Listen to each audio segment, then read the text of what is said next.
content strategies for plastic surgeons. My name's Frank. I'm the founder of Sagopix. We've been recognized by Semrush as one of the top healthcare digital marketing firms in the country. And it turns out that I have extensive experience doing SEO for plastic surgeons. All right, so let's get into it.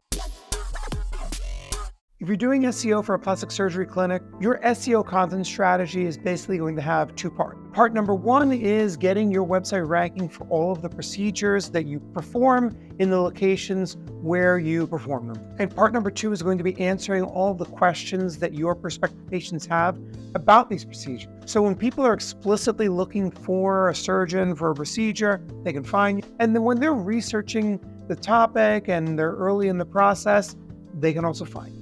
Now, odds are that if you've ever done SEO for your plastic surgery clinic's website, you've gotten something wrong out of what I'm going to talk about in this video. I would also recommend that you watch the other videos in this series where I'm basically covering all of the main points that you would need to cover in order to do SEO for a plastic surgeon. Tip number one, you need dedicated pages for each of the procedures that you perform. I've seen plenty of plastic surgeons that have one page that lists out all their procedures. That page is never going to be as relevant to a specific procedure plus location search as the plastic surgeon down the street has the dedicated facelift page. Think about it. If you're interested in a brow lift and you Google brow lift Toronto, Google wants to deliver to you relevant, high-quality results. And a page that talks about every plastic surgery procedure under the sun is not going to be as relevant to that search as a dedicated brow lift page.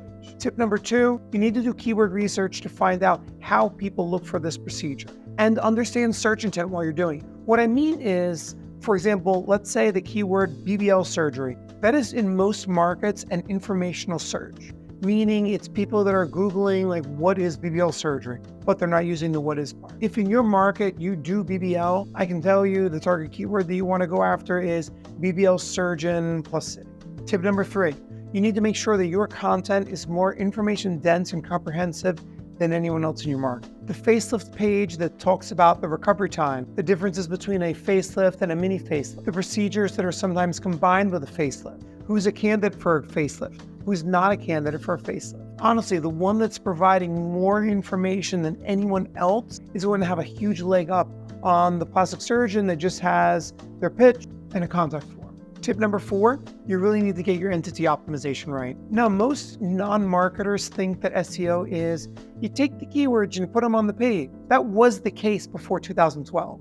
These days, it's more about entity optimization. There are co-occurring keywords that Google is going to be looking for on your facelift page, for example, like recovery time, and concepts such as common procedures that are done along with a facelift. When performing entity optimization, we are going through your landing page and we're looking for all of those opportunities where you said we, and you could have said our team of experienced rhinoplasty surgeons. And we're finding all of those subtopics, the ones that I was talking about that are going to make your content more information dense. We're adding them. Now, this is not a back of the envelope thing. This is largely done with tools and a little bit of brain power and a lot of judgment, but it's literally the most impactful thing that you can do to get your website ranking. Tip number five, you need to have a blog feed, but don't write anything. And definitely don't pay a non-physician to produce blogs for your website. Instead, you should have somebody putting together content plans that are answering all the questions that your target patient is Googling, having them put together an outline that's going to ensure that you are covering the topic more comprehensively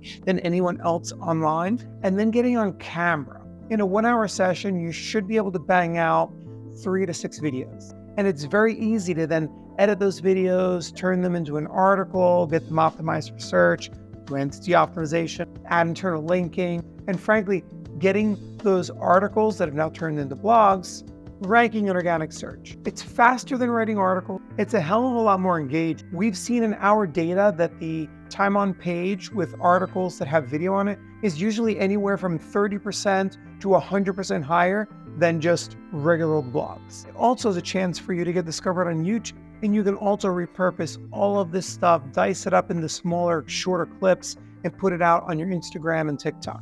Tip number 6, build pages targeting all of the towns within your service area. A plastic surgeon in Clearwater can attract patients from Tampa, or Sarasota. And how do you do that? By building pages that are targeting all of those facelift Sarasota, facelift St. Petersburg, facelift Tampa, facelift Wesley Chapel, so forth and so on. These are commonly referred to as location pages in SEO. They need to be completely unique and completely rewritten. They all need to link to one another. But honestly, in particular, when you're dealing with suburbs, they're usually really easy to get ranking on organic search. Tip number 7, this is kind of a bonus tip that piggybacks off of tip number 5. All that video content that you're producing for your SEO that you're going to repurpose for Instagram, right? You should also be using it in your email marketing. When someone books a consultation, before they come in, they should get an automated email with a video that paints your practice in the best light and gives them a good idea of what to expect. And you should have automated emails to follow up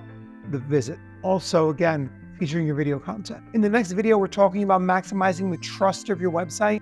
This is probably the hardest part of SEO, the thing that the fewest people know anything about. But honestly, we do this stuff all day long, so make sure you check it out.